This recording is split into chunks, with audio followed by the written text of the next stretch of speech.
Hello, and welcome to Flip the Coin Onto Its Edge. I am your host, Michael Papaw Newton. I've studied philosophy, classic and ancient mythology, spirituality, science, religions like Christianity, Judaism, Wicca, Kabbalah, Buddhism, and Taoism for over 20 years. Thanks for tuning in. Remember, leave all preconceived notions, opinions, and beliefs at the door. Open up. This is episode 2, entitled Rule Number 1, The Senses. This episode is about understanding the limits our senses have in regards to the laws of the universe. You have to grasp beyond their seeming grandeur and see how they are bounded to the physical and how minuscule that it really is.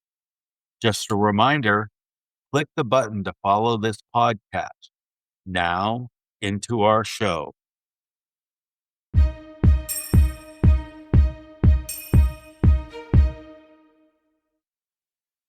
Our five senses, while remarkable, have limitations. Suppose all those 18 ball players we spoke of in episode 1, with all their great talent, were given the rules of the game right from the start. However, they were completely blindfolded when they went onto the field to play the game. What would happen? Each of us is like these players. Each one is blindfolded. That blindfold is our five senses.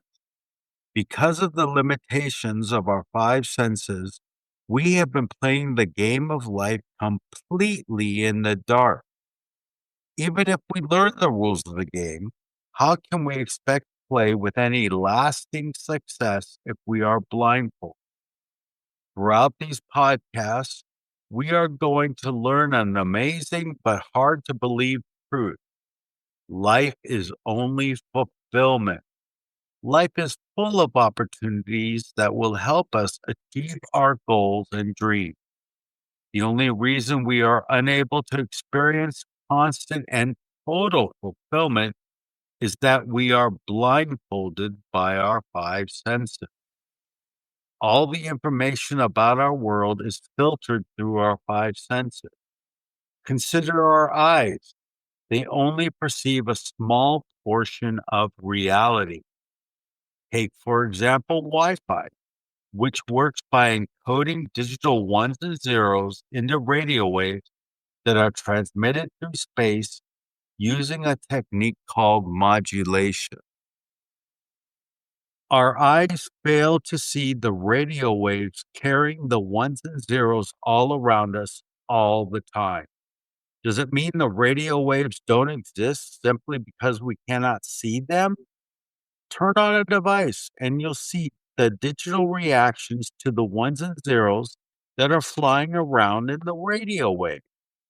Like streaming on your TV or laptop, the images that are making up a video are converted into a continuous stream of binary data, the ones and zeros.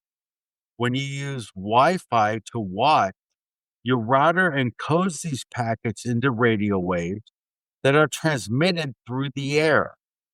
Your streaming device then receives and decodes these radio waves. Your device's media player receives the data packet, decompresses it, and reassembles it in the correct order to form the continuous video you see on your screen. Our eyes don't see the transitions in the air of the sounds or pictures of the video. Does that mean they don't exist? No. What about the illusion of the atom? The building block of all matter is the atom. People, building, mountain, the chair you may be sitting on. They're all built of atoms. Did you know that an atom is 99.99% empty space?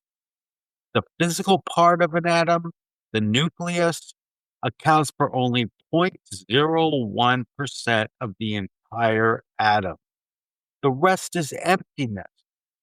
Put simply, if you could enlarge an atom up to the size of a football field, The nucleus, the actual physical part of the atom, would be the size of a marble at the center of the field.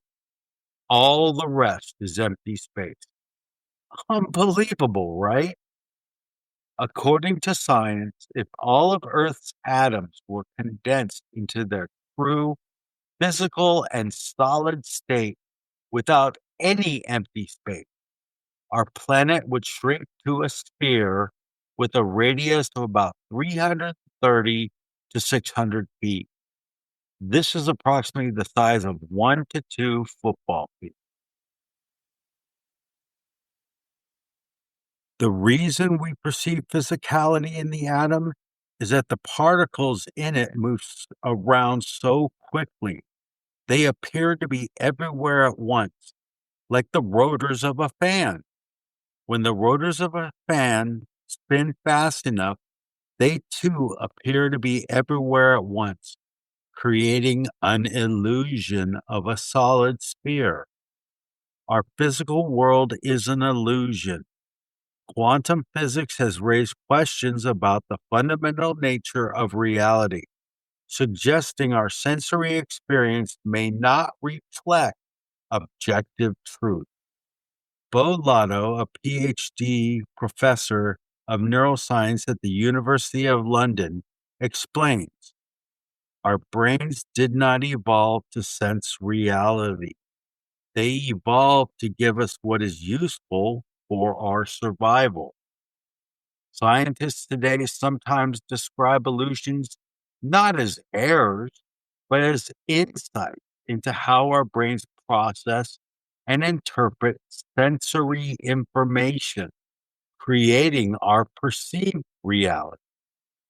This is a clear example of how our eyes and our minds are cheating us from perceiving total reality.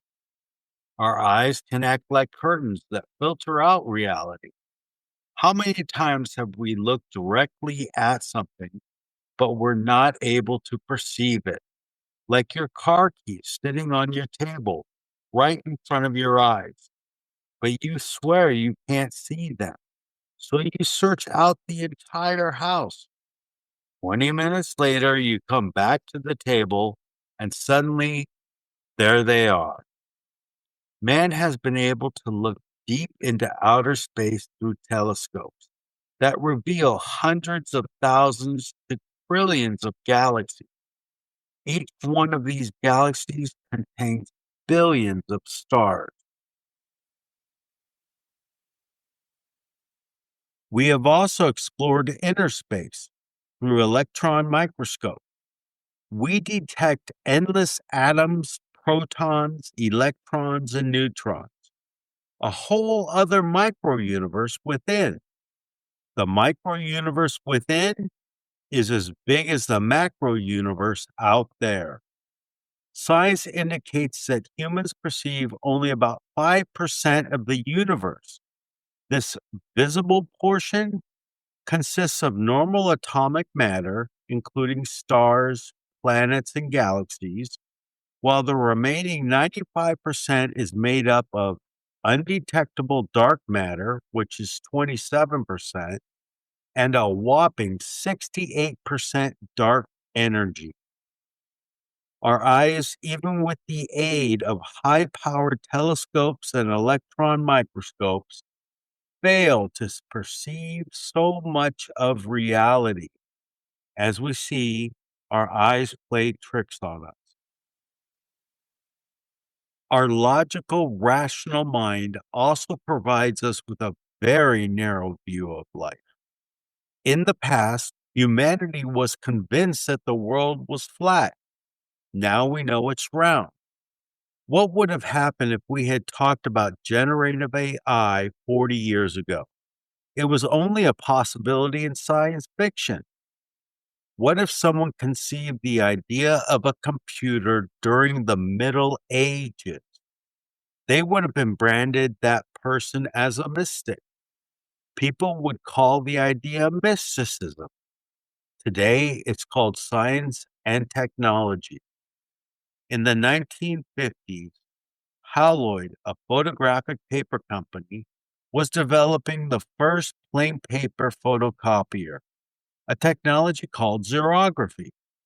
Haloid's president, Joseph Wilson, offered IBM the opportunity to jointly develop the technology. IBM hired a consulting firm, which concluded that the market for such a machine would be very small, perhaps only 5,000 units. Based on this negative assessment, IBM turned down the offer. Undeterred, Haloid took a risk and invested in the technology itself. The new product, the Xerox 914, launched in 1959 and was an immediate commercial success. The company grew rapidly and changed its name to Xerox Corporation in 1961. IBM's decision to pass on the technology is now considered one of the biggest missed opportunities in business history. As we can see, our mind doesn't see or understand everything, nor does it always give us the proper insights. We have all had missed opportunity. When we discern objects, we usually discern in the opposite. As an example, picture yourself coming from the jungle. You had never seen a human before, never saw an animal before. You're totally unbiased. Suddenly, you see a newborn calf beside a newborn baby. The baby cannot take care of itself. The baby cannot perceive its surroundings. It cannot feed itself. If a fire came, the baby would not sense any danger. It is helpless. The calf, on the other hand, can immediately perceive its environment. It walks around, feeds itself. It knows how to run from a fire. What judgment would you make based on these perceptions if you were from the jungle? Who is the superior, more advanced, more intelligent creature? Obviously, at that moment, based on the immediate perception, we would conclude the calf is the far superior, more advanced creature. Over time, the baby advances far beyond the calf. Meanwhile, the calf hardly advances at all. It's also true in nature. As much as a fruit is bitter at the beginning of its process, the sweeter it will be when it ripens. As sweet as it is at the beginning, it will be that much bitter at the end. Too many times in our lives, we are actually perceiving the opposite when we judge the moment. How many times has our mind lied to us and showed us the opposite about business deals, opportunities, relationships? What looked great at the beginning turned out badly at the end. What looked bad at the beginning turned out great in the end. If we judge only by what we see in front of our face, if we judge just by the moment without considering the big picture or what's at the end, we are going to see the opposite picture of reality.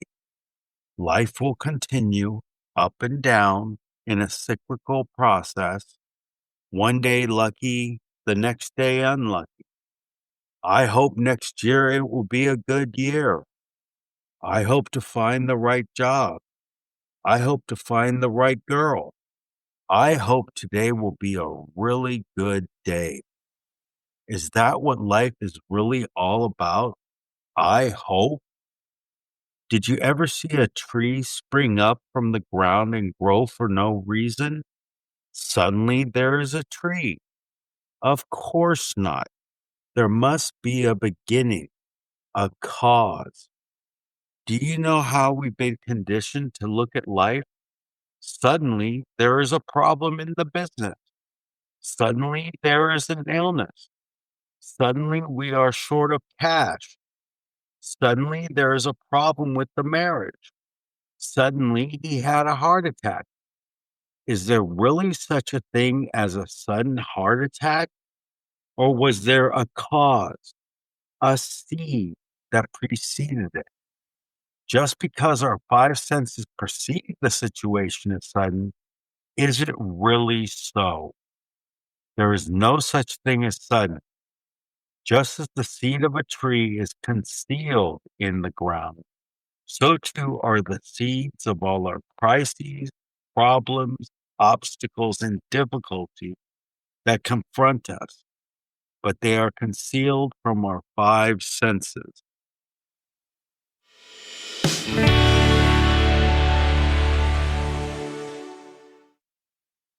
That's all we have time for. Thanks for tuning in to this week's episode.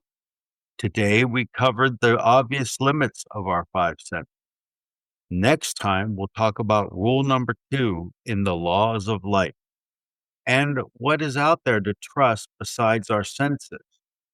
I advise you, don't believe anything you hear in this podcast. Test it out in your life. It has to work for you. Believing means there is already an element of doubt. The secret to success is to know the laws of life, not to believe in them. When you test these laws and principles, you will come to know. For your own benefit, make room for compelling new ideas. This will allow you to understand and evaluate the teachings more effectively. Quick reminder, click the button to follow this podcast. Remember, God woke you up this morning for a reason. Now go out and find out why.